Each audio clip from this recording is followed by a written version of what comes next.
Okay, good morning, everyone. Morning. We are in middle and hopefully finished today. Iggeres Hakodesh, number Yud, number 10. We are holding page 230 in the Tanya. It's the same page number, whether it's the regular Tanya or the English Tanya. We're in middle of page 230, but we're going to start to just go back a few lines towards the bottom of page Kuftes Vov. Okay, just to remind us what we're talking about. So again, Iggeres Hakodesh is 32 letters from the Alter Rebbe on different subjects, with main subject in each one of them, and the majority of them is tzedakah. And this one is one of those as well. And each one is at a different angle of how he arrives at the tzedakah. This one, he began with a pasuk where he asked a simple grammar question, where the pasuk says,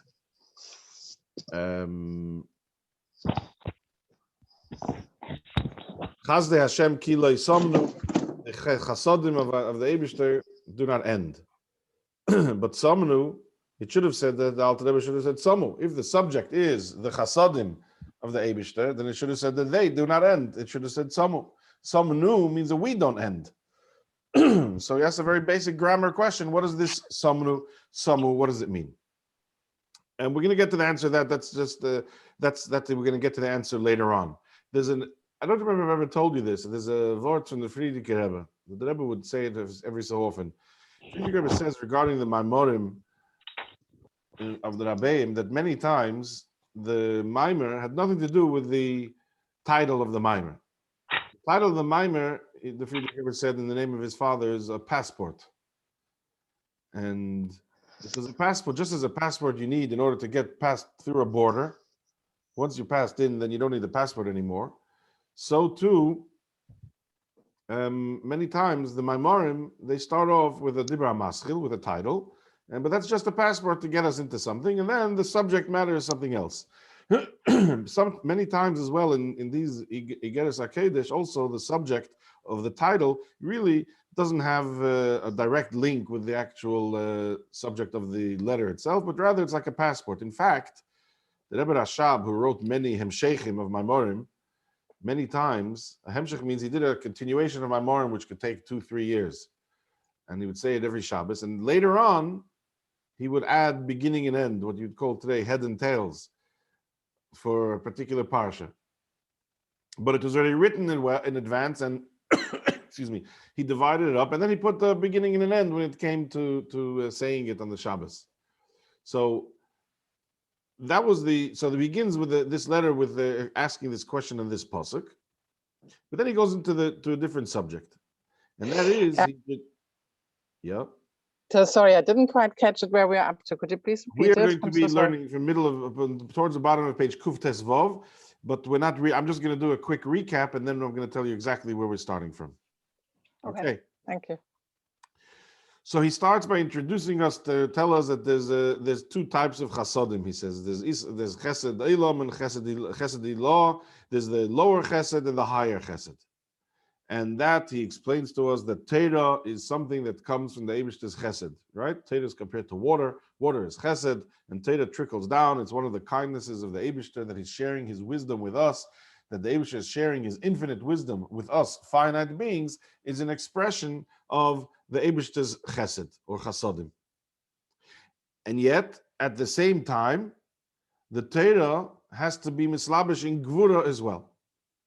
Torah, in order to be able to be practical in this world, and needs to limit itself, and that's why he says it needs to limit its wisdom. It needs to limit itself in the physical objects with which mitzvahs are being performed. And in each mitzvah, there's limitations, the shiurim of how the mitzvah has to be. He gives different examples of animals, how they have to be of a certain age. This is already on page Kuftes Vov in the second paragraph. He says that mitzvahs have to be mislabish and clothed in gvura. So you have the size of tzitzis and the size of tefillin and the size of a lulav and the sukkah, etc. And a shofar. He gives different examples. In animals, it's to be particular types of animals, and a different korban has to be 1 year old, it has to be 2 year old, a different one has to be 3 years old. And then he says the same thing is with tzedakah, that in the mitzvah of tzedakah, even though it's one of the mitzvahs upon which the world is standing, it's one of the pillars, and amongst the 3 pillars, it's the most important pillar. But tzedakah also has its shiur, its measurement, and that is 10% or 20%, right? So everything has a measurement. Okay, so we're going to start now reading from 1, 2, 3, 4, 5, 6, 7, 8 lines from the bottom of page Kuftes Vov. Okay, we did this last week, but we're going to start from there. So the purpose of him telling us all of this, he's telling us it starts with chesed and it goes to gvura, and therefore mitzvahs have limitation. All of that is in order to get to the point that tzedakah has its limits. Okay, and that the mitzvah of tzedakah, like any other mitzvah, has a shiur, right? We're coming up to Pesach, we have a Seder, and there's many shiurim. There's the shiur of how much matzah we have to eat, and there's the shiur of how much time we have to eat it in. There's the shiur of the arbor cases that we have to drink, and how quick we have to drink them, and how many gulps we should drink them. And there's a shiur of how much morer we have to eat, right? There's a shiur of the deraisa of matzah, and then there's a shiur of the rabbanon, the kazai is deraisa, kazai is rabbanon. Excuse me. There's shiurim for everything. So the mitzvah of tzedakah is no different than that, and that was the shiur that he mentioned. That's brought down in Shulchan Aruch, even chemesh or meiser. Okay, but that is the point that he's trying to direct us to, is to the mitzvah of tzedakah. So now what he's telling us is that when does this shiur of tzedakah apply? The shiur or the limit of tzedakah applies under a certain circumstance, but under different circumstances, he's going to tell us, this shiur no longer applies.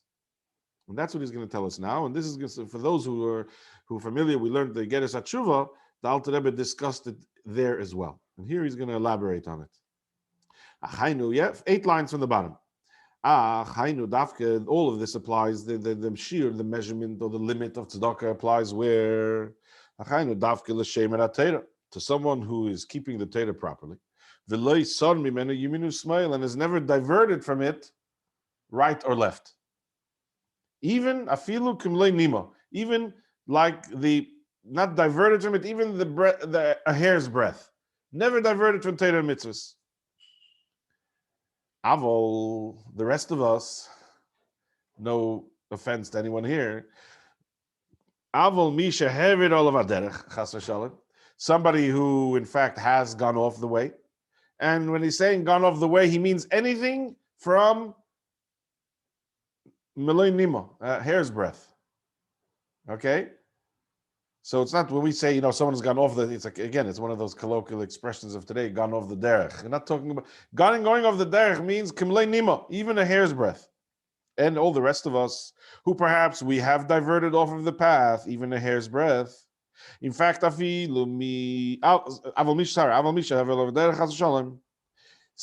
me'achar sheheva darke, since this person has digressed from the path, losses migrois b'kedesh elyon, and as a result of that, he has caused damage or diminution in the kedesh elyon, in the kedusha of the Eibishter, the energy, the holy energy that the Eibishter gives in the world. Shegora erke b'chinas hamshachosei, he has diminished the value of the hamshacha of the Eibishter, which this person could have, if he was behaving properly, what he could have done to draw down lahamshech mibchinas alakusei from the Eibishter's alakus va'oras and the ray of light made in Seif Baruch Hu, which every one of us has the opportunity to do. If he were to keep the Torah, to guard the Torah, to keep the Torah and fulfill it kehilchasa properly. So when a person hasn't done that, so the problem is this crookedness or this diversion cannot be corrected in the normal way of correcting things. To correct something like this, meaning to compensate for the missed opportunity to draw down the Kedusha Elyon, as he says, this higher level, the Eira Elyon, the Eidin Seif, the rays of the Eibishter, which could have been brought down. But this person who digressed even a hair's breadth missed that opportunity. So this is a ma'uvas, he's paraphrasing here an expression from the Gemara, that a ma'uvas, a type of crookedness that under normal circumstances cannot be fixed. Except, there's only one way of fixing it. And that is, ki'im B'hamshachas ha'er ha'elyin, by drawing down an even higher er, shelamayla ma'elamis, which is higher than elamis, to fix a problem that never happened. In other words, if a person did an aveda, stole something, so he goes and pays it back, and Torah says you have to pay back double. He stole an animal, you got to pay back 4 or 5 times. There's ways of fixing those type of problems. But what about a sin of omission? Remember, we did this in Iggeres Tshuva, an aveda it's an aveda because I didn't do what I had to do, not I did what I shouldn't do. I didn't do what I should have done. So it's a me'uvas that can't be fixed unless you are able somehow to draw down an even greater level of er than what you missed by the omission of that aveda, of that mitzvah. Right? Every mitzvah, we learned this earlier, every mitzvah brings down an er. So when if chas v'shalom I commit something that I shouldn't do, so I've caused damage, so damage can be fixed. You can see the damage, you can fix it. But if I didn't do something that I should have done, it means I didn't bring down that er. So there was no damage done, it's just missing that er. So how can I compensate for something that's not there? So he says the only way to compensate for that is by drawing down an even higher level of er. That's what he's telling us over here, 2 lines on the bottom. To bring down the er elyon, which is higher than elamis, and this er, which is higher than elamis, there's a reason why it's called higher than elamis. It's because it's not able to be mislabish in the elamis. It's not able to enclose itself in the elamis. Why? Because it's such a sublime and great er that it cannot become enclosed in the elamis. So the only way of solving this problem is by bringing down this er elyon, which is l'mayla me'elamis, ve'ein mislabish bahen, and is not mislabish in the elamis. Hanikra, this is called chesed law that he mentioned at the beginning of this letter. This is the higher level of chesed. Remember, he said there's 2 levels of chesed. The lower level of chesed is where the Torah mitzvahs that we have. So that we get chesed from the Eibishter. So we're able to draw down an er. If I missed on bringing an er, and I didn't bring one because I went off of the path, or even I went on this crookedness. So here I need to dig deeper and be able to somehow, which we don't know yet how, but we can imagine which way he's going to take us. We have to be able to go and access a higher level of er, which is referring to here. This is the level called chesed ilah, the higher level of chesed, because every time, every type of giving of er of the Eibusha is chesed. But this is a type of chesed that is not able to be mislabish in the elamis. It's a type of er which is not able to enclose itself in the worlds. So this already we have to go to a higher place. We have to go to chesed ilah. V'rav chesed, a lot of chesed. Because of Ishameir, we're on top of the page now, page 230. You're on mute. Are you talking to me, Mrs. Lewis? Yeah, No. thanks. Okay. Top of page 230. Because this air, which is from Rav Chesed, this Chesed law, this higher level of Chesed, this is a level of air which is mispashet b'bchinas ein seif bli gvul. This is already an infinite light. It extends, it's mispashet in a way of ein seif bli gvul, without limitation, umida, and boundaries. Why not? Because it never had to be contracted and contained to be able to go into the Elamis. Rather, so what is this air? What is the status of this air in relation to the Elamis? Makif alein. It encompasses them milamayla. It's not able to penetrate them and permeate them. Rather, this is an air which its relationship with the Elamis can only be in a encompassing, hovering, detached way. Mereish kol dagnat seif v'chulu. From the highest of all levels to the lowest of all levels, it's equal everywhere. You may have encountered this. I mean, if you learn Chassidus, this is the classic. He's talking over here about what we call Mamalik Kalalmin and Seviv Kalalmin. Then, in general terms, the Eibishter's Eid can be divided. The Eibishter's Eid, as far as its relationship with the Elamis are concerned, can be divided into 2 categories. There's Mamalik Kalalmin, the Eid, which is Mamalik, which fills the worlds, and that's what gives energy to the worlds, and therefore everything has a different amount of energy. A plant has more energy than a mineral, and an animal has more energy than a plant, and a human being has more energy than an animal. So each one has a different level, a different degree of energy. And this energy is the air which comes from the Eibishter. That's what's called memale. It fills the world. But then there's what's known as the Seviv Kalalmin. This surrounds, encompasses, or hovers around the world. That is an air which is not able to permeate the world. It's too sublime, it's too great. And therefore it's equal everywhere. Probably the best mashal, if you want an example to somehow imagine what it is, and in a much smaller way, is you have a teacher for each class in school.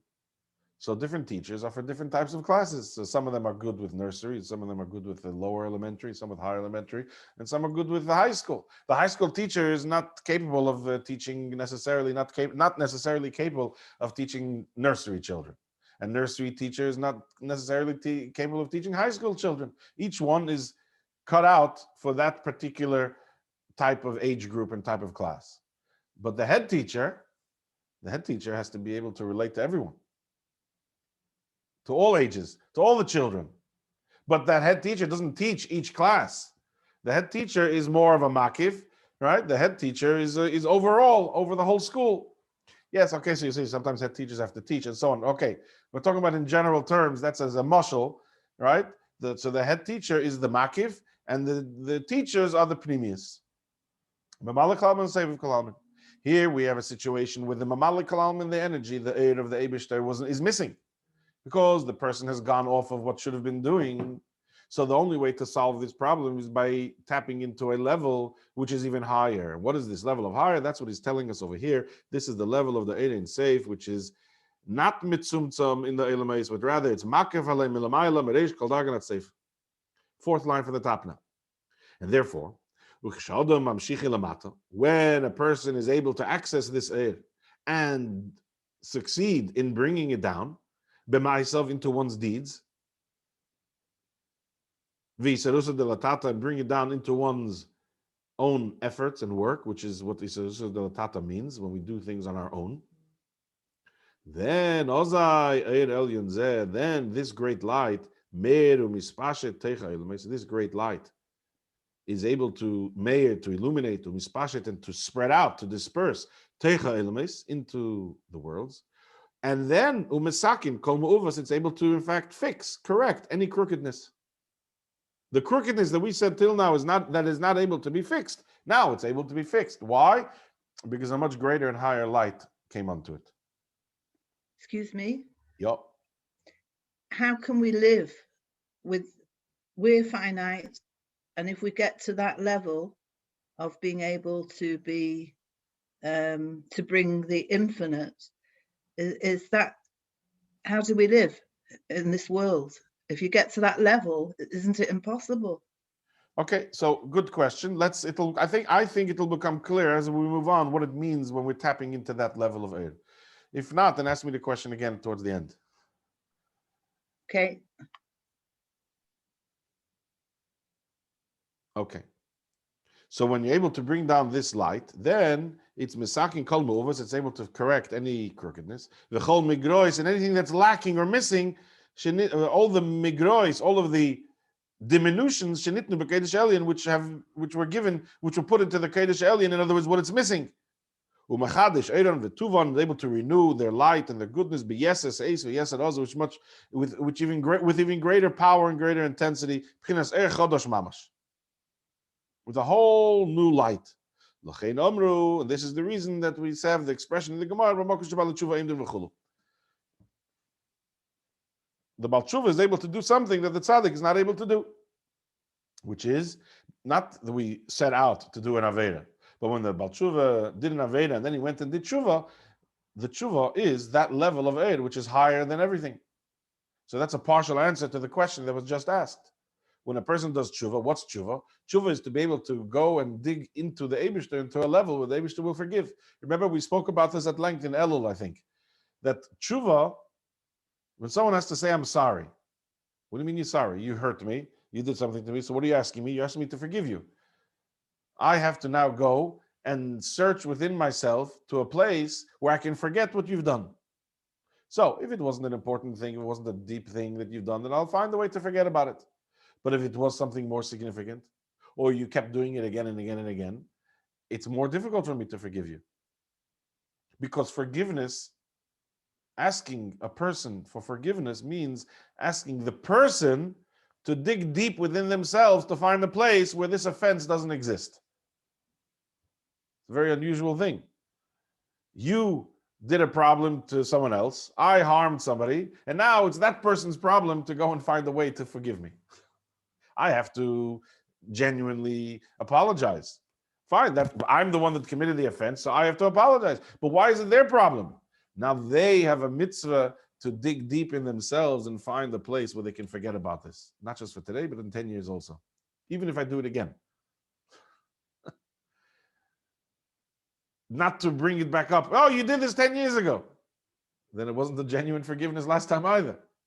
The same thing as we're saying over here about tshuva by the Eibishter. Tshuva is coming to rectify that which I did wrong or that which I missed. So that has to come from a very deep place. And that's why the Baal Tshuva is able to achieve something that the tzaddik is not able to do, because the tzaddik does not have to do this type of tshuva. So the tzaddik does not have to dig deep within the Eibishter to elicit such a level of eir. So that's part of the partial answer to the question that how do we reach that level? The eir is the forgiveness.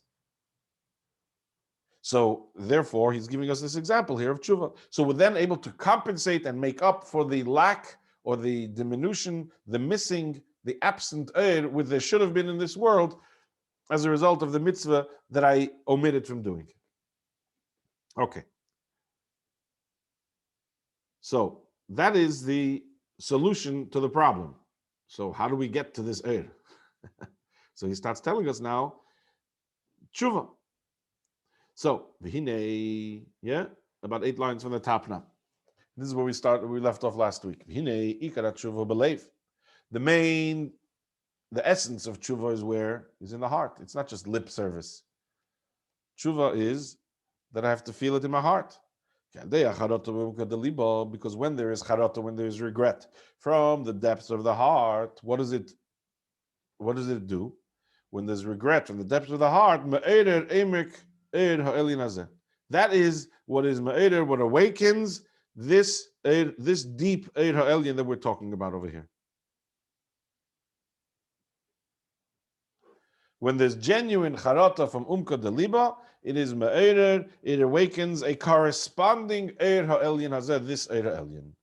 Oh, so step number 1 to be able to get this is it has to be tshuva, but it has to be a genuine tshuva from emek halev, a sincere tshuva. That gets us access to that level. Now, but in order to be mamshech, in order to draw it down and to bring it here, to bring you able to be mamshech, to draw down so that it should radiate in the higher and lower worlds. It's one thing that I have access. Now I want to take it home with me. Now that I have access to this high level of it, I want to be able to bring it down here into the world, into all the worlds. For that,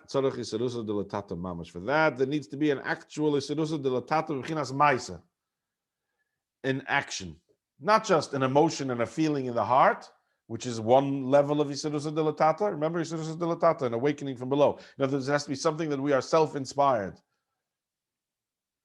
For this to be able to, so access to this level, it's enough to have tshuva, a genuine tshuva, obviously. But in order to then take it home, you want to do a takeaway. Take it from me so I can pack it up, wrap it up so I can take it home.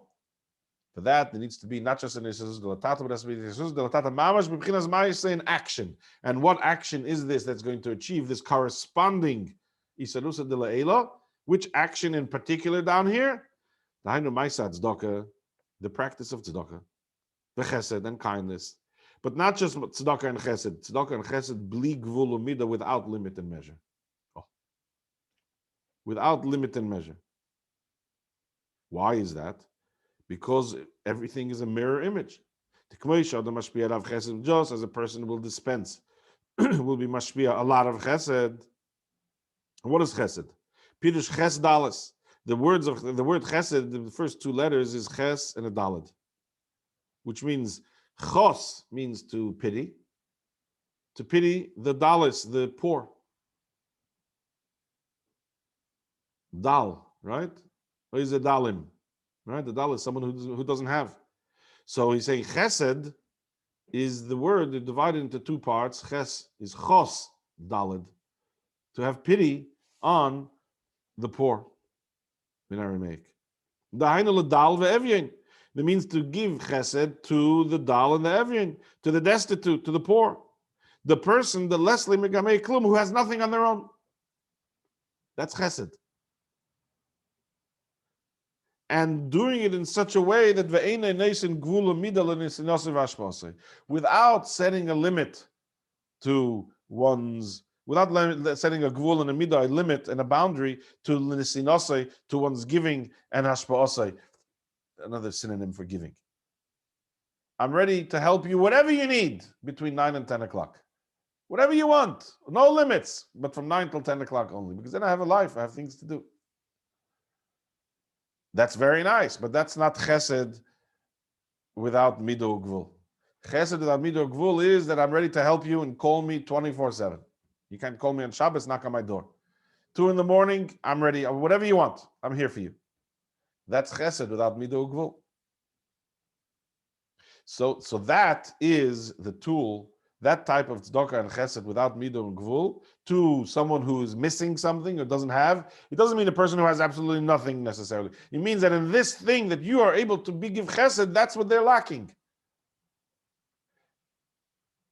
And doing it in a way that without midah or gvul. That elicits a corresponding reaction from the Eibishter. Hakodesh Baruch Hu, so to the Eibishter will respond. Mashpia erev v'tuva. He will then diffuse and be mashpia his light and his toiv. B'bchinas chesed ilah, his supernal chesed, hanikra Rav Chesed, which is called Rav Chesed in the pasuk that we quoted at the beginning of this letter. This light, which the Eibush is going to reveal, Hameir, B'bchinas Ein Seif, which is going to Meir, which is going to illuminate in a level of Ein Seif, Bli Gvul Mida, without any limitation whatsoever. Where? Within all the worlds, the Elyenim and the Tachtenim. That is what we will be able to elicit a corresponding reaction from the Eibishter when we behave this way over here. The Eibishter says, I will do the same. So someone said last week in an example, matching funding. Today all the charities have matchers. The Eibishter will be our matcher. What we do, he will match us. Because he's going to be giving to Teicha Elim Tachtenim, because Shekulam B'Bchinas Dalis Etzli Yisbarach. Because by him, compared to the Eibishter, all the Elim Tachtenim are considered poverty-stricken. They got nothing, because they got nothing on their own. What do the worlds have if not for the Eibishter giving it? The Les Lehun Megamein Klum. They have nothing on their own. They are all considered as naught on their own. They only exist by merit of the Eibishter creating them, and they only have energy by merit of the Eibishter giving them energy. And if we want to bring additional and more energy to make up what's missing and to contribute energy to the world, for that we have to do something down here, and the Eibishter will respond in kind, corresponding. And then as a result, so you're saying particularly tzedakah and chesed, we're able to draw down this higher level of eir. Then what will happen is that through this will be rectified and fixed. All of the flaws, all the damage. That a person was pagim, damaged through avinesav, through his sins, the damage that was caused lamaila up there. Where? In the upper and lower worlds. In other words, the Alter Rebbe is taking, he's not explaining it here. It's taken for granted. Chas v'shalom, a person does something wrong. It's not a personal matter. This is causing harm and damage in all of the ilmis. Elyenim v'tachtenim. And therefore, there needs to be a tzedakah and a chesed to be able to repair that damage that I caused in all of the ilmis. Elyenim v'tachtenim.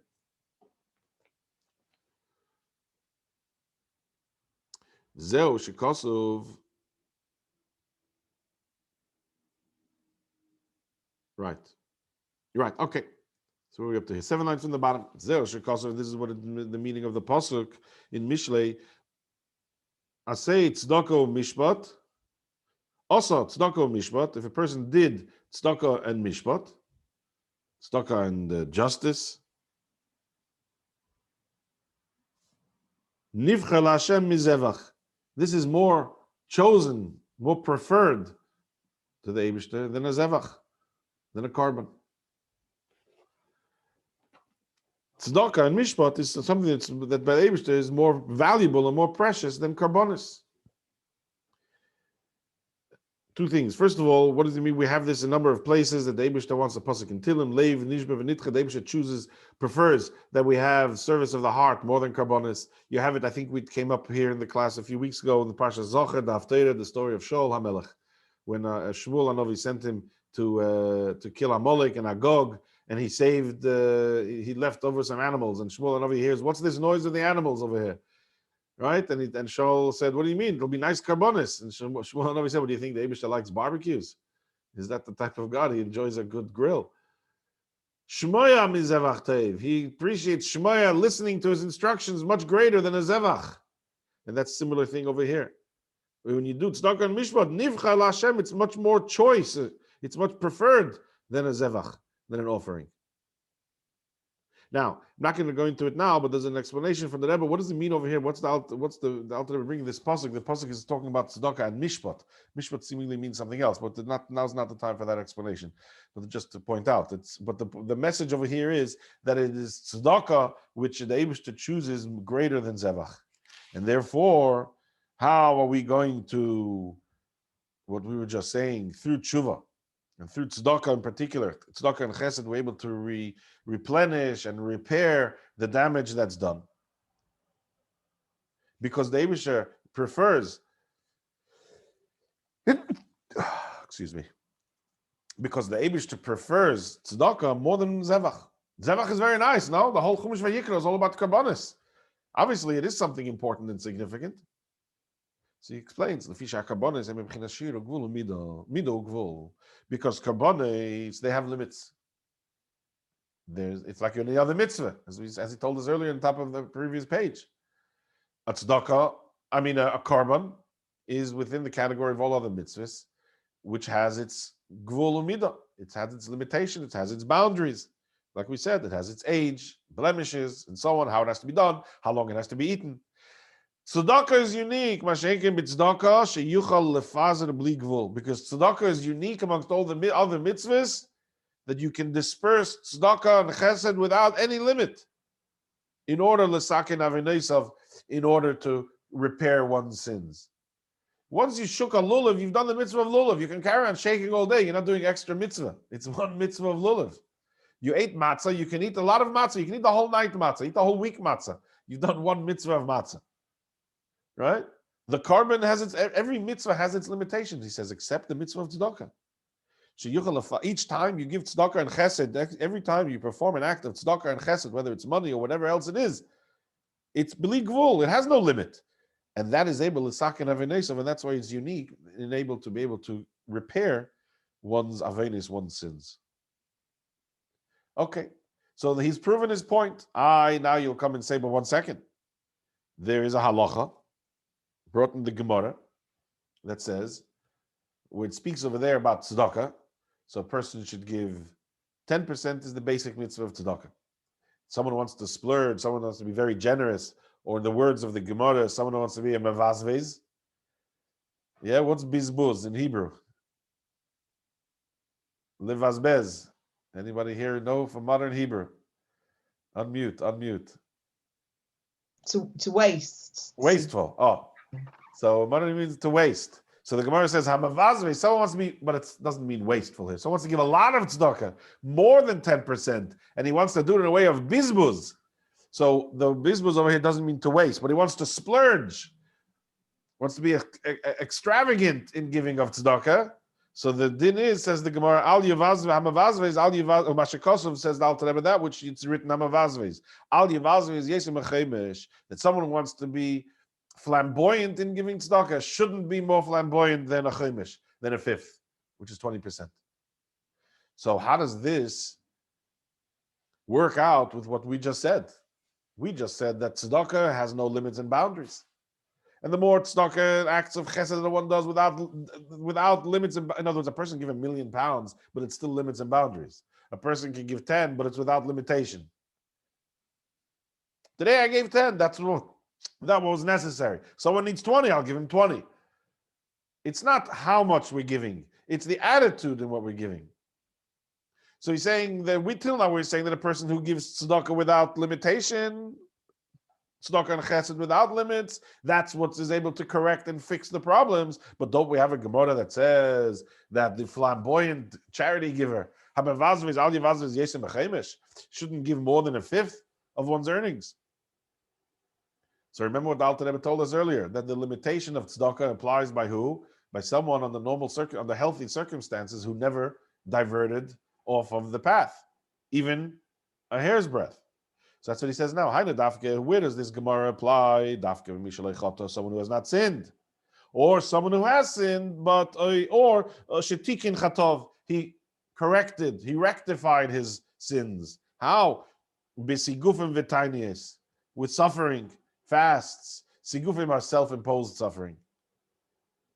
Karoi lesakin kolab gomim l'mayla, as is befitting, and he done it properly in order to rectify all of these flaws l'mayla. But someone who has not done that, but someone who still needs to fix, to repair, to correct one's nefesh. Pshita, it's obvious, it's simple. The loy gro, there's no less important to fix one's nefesh. Loy goro refuas hanefesh, refuas haguf, top of the page.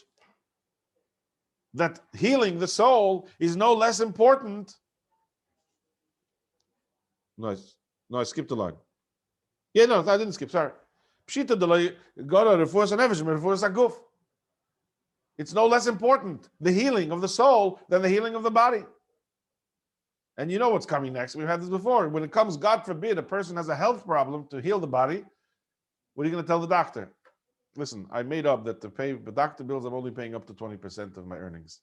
After that, I'm not paying anymore. There's a limit how much I'm going to pay for doctor bills. Is that what you're going to say? There's a limit. I took my children to the dentist, but I'm only paying a certain amount of my earnings. The rest, I want to save. I want to go on holiday. I want to buy clothing. I want to buy a nice car. I have other interests. You're not the only one that wants my money, the dentist. Doesn't, right? It's a joke.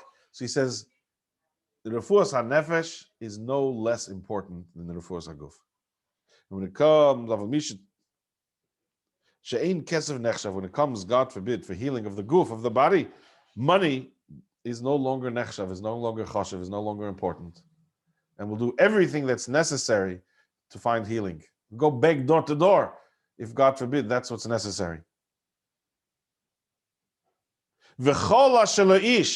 Everything that a person has, it's a pasuk in Eiv, all that a man has, yitain ba'ad nafshe, a person will give for one's nefesh. It is written. The simple meaning is that a person will give all of one's wealth in order to save one's life. That's the simple meaning of the pasuk. The Alter Rebbe is saying, no, if it's like that for the guf, it's also like that for the nefesh, that we should be ready to give everything to save our nefesh, to heal our nefesh. And therefore, the Alter Rebbe says there's the mitzvah of tzedakah, which is 10% and even 20%. That's the mitzvah of tzedakah. But then there's also the personal healing of the nefesh, because if I didn't live a life which is completely in line, perfectly in line with Torah and mitzvahs, and even if I digressed a little bit, I already have a problem in my nefesh and I need to do something to achieve a refuas hanefesh. And how do I do that? By drawing down a greater level of light, a level of air, which is higher than everything. And how do I do that? Through tzedakah and chesed. Not just through tzedakah and chesed, but through tzedakah and chesed, in particular tzedakah and chesed, without limitations and boundaries. And like I said, it doesn't mean that I'm giving away all my money. It means that if need be, I'm ready to give away all my money or ready to give away my time. That there's no limit. That when it comes to do a chesed for somebody, there's no limit. I will do whatever is necessary to help you and mean it. Even if it doesn't happen, the opportunity doesn't arise, doesn't mean that I didn't do it. It means that I have done it. In my state of mind, I'm ready to help. Genuinely. I'm ready to do this chesed without limits and boundaries.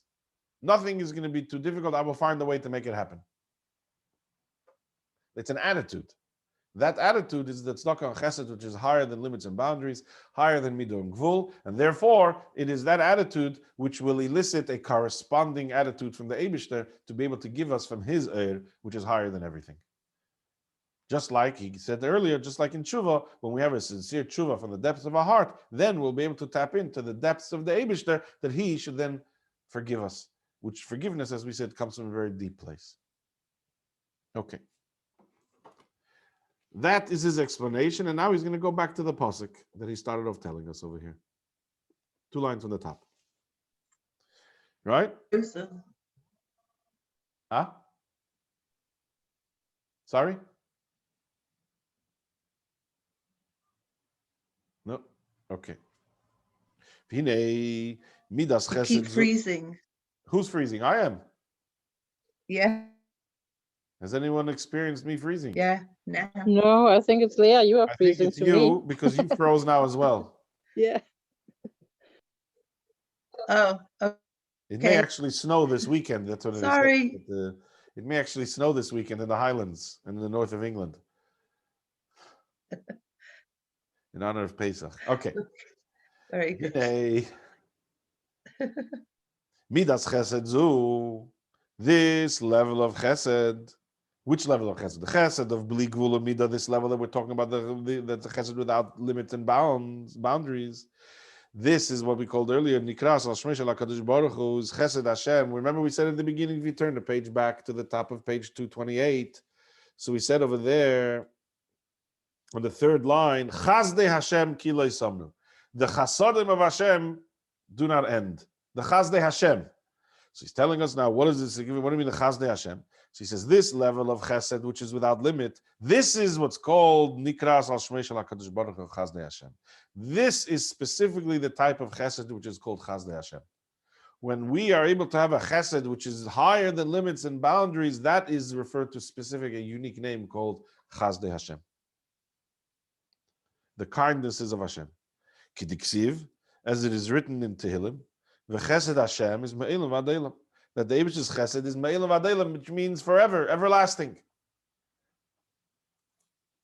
This is a chesed which is higher than the regular natural chesed that a Jew has. We remember, end of Perek Aleph in Tanya. Over there, the Alter Rebbe quoted to us the Gemara that says that there are 3, the Alter Rebbe mentions 2 of them there. There are 3 natural traits that every Yid has. Yisrael, Baishanim, Rachmanim, and Gemlei Chasadim. We're naturally bashful, compassionate, and benevolent. Yeah? So he's saying, what is this chesed Hashem, Me'ilam Adeilam, the Chazdei Hashem that a Jew has, dafke when his chesed and tzedakah is bligvul? This is Chazdei Hashem. Ki agam, shekol Yisrael, and Rachmanim, and Gemlei Chasadim, even though we have the principle from the Gemara, that all of Yisrael are Rachmanim, compassionate, and Gemlei Chasadim. Nonetheless, Beram, Yesh Gvula Midah L'Rachmei Adam. A person, there's a limit. There's a Gvul and a Midah, there's a limit and a measure to a person's Rachamim.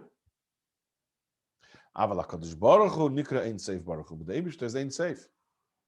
And if the Eibishter is Ein Seif, then L'Midaisav Ein Seif. Then his attributes also are Ein Seif. So his Chesed is Ein Seif, his Rachamim is Ein Seif, everything is Ein Seif if he's Ein Seif. Kidichsiv, as it is written, Ki Lechalu Rachamav. Pasuk in Eicha. That his rachamim, his mercies, his compassion never ends. So when a Yid who is limited goes out of his or her own limitations and performs chesed without limit, in other words, the Yid is mimicking, so to speak, the way the Eibishter performs his chesed. So we're doing what the Eibishter wants. We're doing the way the Eibishter does it. So our chasadim become Chazdei Hashem. This is what the Navi says after the Churban and the Golos. Chazdei Hashem ki lo yisamnu. This is the meaning of the pasuk that we're referring to over here. That the chasadim of the Eibishter have surely not ended. Ki lo yisamnu, they have not ended. So now he's going to explain it. What does this mean? Because remember at the beginning he said it should have said ki lo yisamu grammatically. Peter, this means lefi shelo yisamnu. Because we, remember the original question. This is already Hebrew grammar, so you got to understand this. Otherwise, you won't make sense of what we're saying. The original question was, Chazdei Hashem ki lo yisamnu. The chasadim of the Eibishter will never end. So in grammar in Hebrew, it should have said ki lo yisamu. They do not end. Who's the they? The subject is the chasadim of the Eibishter. Samnu means we do not end. The chasadim of the Eibishter, because we do not end. What does that mean? So he says, Chazdei Hashem ki lo ysamnu. Pirush, lefisha lo ysamnu, because we are not, samnu means we are not perfect. Nothing to do with ending. We are not perfect. Meaning she'ein onu tmimim u'shleimim. We are not tmimim, we're not perfect, and shleimim and whole. Blishum, what do you mean we're not perfect? Hey, we know what it means not perfect. We are not blishum chet upgam. We're not free and void of any sin and flaw. We're people, we're humans, we have flaws. Benefesh, we're not free of any flaws or blemishes in our soul. Ubain l'zelyenim, and nor in the higher worlds. We've caused harm and damage there too. So what should we do? What's necessary for us to do to be able to correct all of this? He says this is what's hidden in this pasuk. What's necessary for us to do is al kein tzrichem anu. Therefore, what we have to do is lisnaig bechazdei Hashem. We need to behave in the chasadim of the Eibishter. And what are they? Shehem b'li gvul v'tachlis. They are without any limitation, without any end. Why do we have to do chasadim in that particular way? What's wrong with regular limited chesed? In order to be able to elicit and to be able to call down upon us, to awaken and to arouse upon ourselves from the Eibishter, rachmim v'chesed ilo. The Eibishter is rachmim and chesed. If I want to be able to bring down the Eibishter's rachmim and chesed, why? In order to correct the mistakes, the flaws that I've caused, I need to myself behave in a way that's beyond limits and boundaries. Then I'll get the Eibishter's Rav Chesed Ilo, Shehu Rav Chesed v'Rachamim. That is the Eibishter's Rav Chesed and Rachamim, Bli Gvul v'Tachlis, without any limitation. As it is written, Ki lechalu Rachamov, as the pasuk says at the end of this pasuk, Ki lechalu Rachamov, his mercies never cease. The Eibishter's Rachamim never end. So when the pasuk is saying Chazdei Hashem ki lo ysamnu, you want to have Chazdei Hashem. We already defined earlier. It means the infinite, without limitation chasadim of the Eibishter. You want to tap in and benefit from that. Ki lo ysamnu.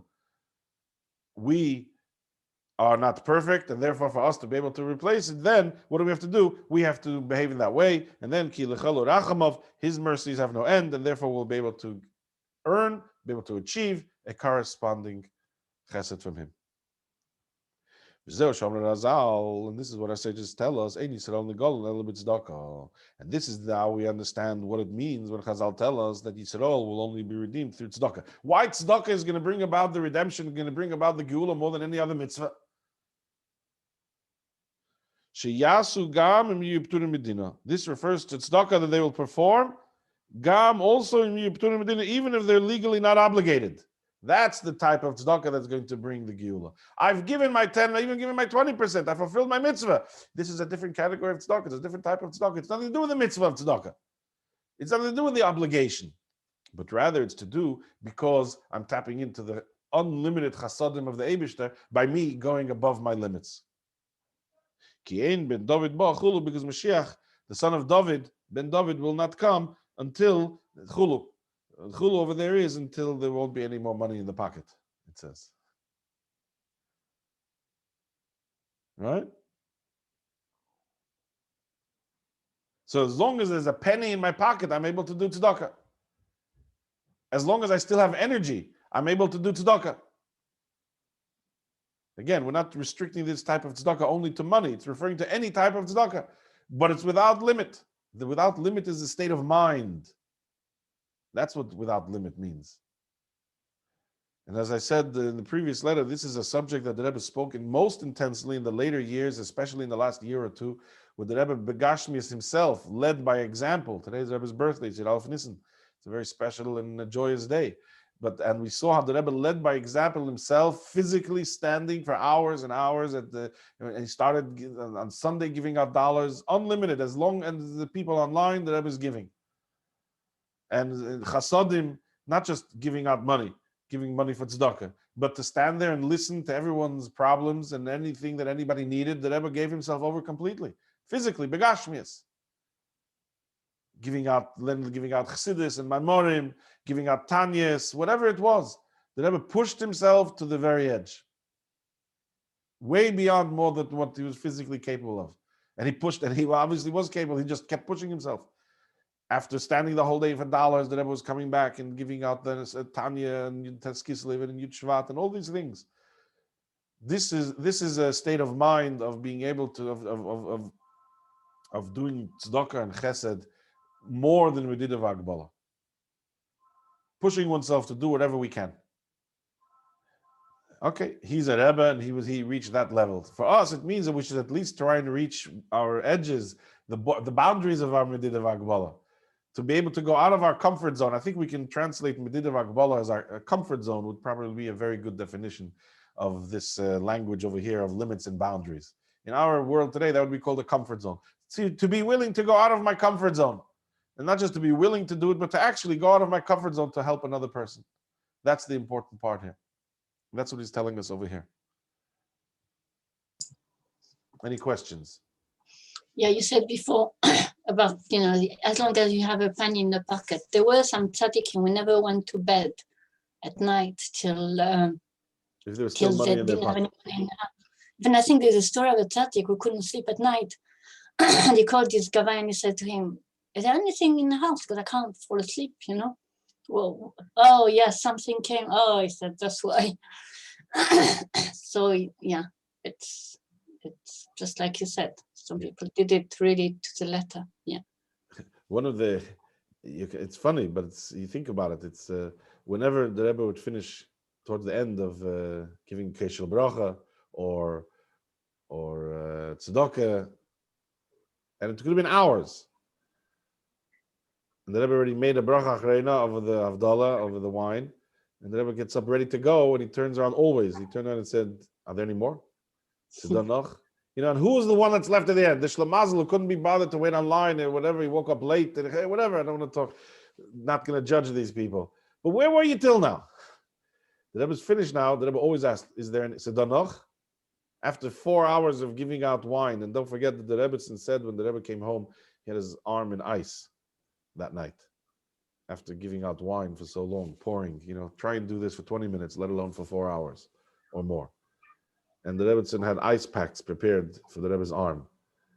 And he always then turned around and said, if there's any more. If there's one more, so the Rebbe, and many times there was, to take more wine, to get more dollars, whatever it was, the Rebbe always asked, Sidanoch. This is an attitude of Lamayla Medid of Agbala. This is an attitude of beyond any limits and boundaries. Yeah, but nowadays, nobody would do this, like to empty the bank account completely. I mean, some people bank account are empty anyway. But what I'm saying is to uncover yourself completely. And you have to have such a level of emunah that you think I've got nothing today, and tomorrow Hashem will provide. Okay, so that's what I said. We do live in different times today. I don't think it's expected of us today to empty out our bank accounts. That's true. That's why I keep saying it's a state of mind.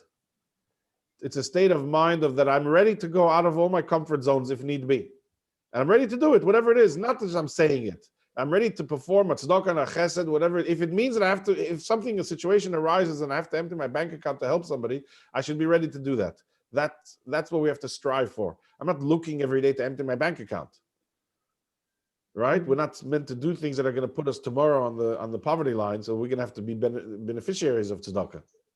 But he's saying here is a tzedakah and chesed l'mayla v'didav agbala means that I am ready and to go and perform tzedakah and chesed l'mayla v'didav agbala. Someone knocks on my door now, I'm ready to help, whatever it may be. But do we have to borrow? Sorry, do we have to borrow money in order to do tzedakah? If someone knocks on your door and said, "I need so much," and you don't have it, should you go and borrow money to help him? So that's again, you're asking a question. As far as the Medida Vagbala is concerned, you don't. I can't help you. I don't have. I wish I could. The Medida means I wish I could. I'll fulfill my wish, and I'm going to go and do it. There's a mission, one second. There's a mission in Pirkei Avos. I can't remember where I heard this word from. The mission in Pirkei Avos says about different ways of doing kindness. He says someone who gives shali. Shalach, right? What's mine is mine, what's yours is yours, yeah? That thing. Someone who says what's mine is mine, what's yours is mine, is evil, what's mine is yours, and what's yours is yours, yeah? Then it says, what's mine is mine, and what's yours is yours. There's two opinions. One opinion says that's average. One opinion says that's the midah of Sdoim. Sdoim. What's mine is mine. What's yours is mine. It's not Sdoim. What's mine is mine. What's yours is yours. There's an opinion. Why is that Sdoim? Why is that evil? So he said, you have someone who comes knocking on your door. A widow comes to the door. This is the way I heard it. And she's got 6 children and she doesn't have any food to pay them. And she says, I'm desperate. They're here outside. They don't have any clothing. Look, the shoes have holes in it. And I say to him, listen, I've given my share of tzedakah. In fact, I've done 20% already. I'm finished for this month. You'll have to go and find somebody else. What's mine is mine. I've done what I have to do. What's yours is yours. It's your problem. You got to go deal with it. That is not just not right. That's midas sedoim. Now, as far as the din is concerned, I've done my tzedakah. I've done 20%. So what do you want from me? Why am I midas sedoim?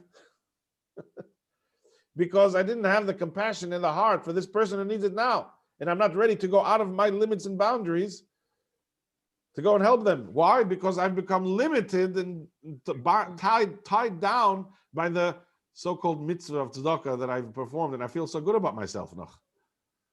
I'm so proud of myself. I gave 20%. Meanwhile, this family is starving. Yeah. So, hello? Yeah. Hello? Yeah. So to just go back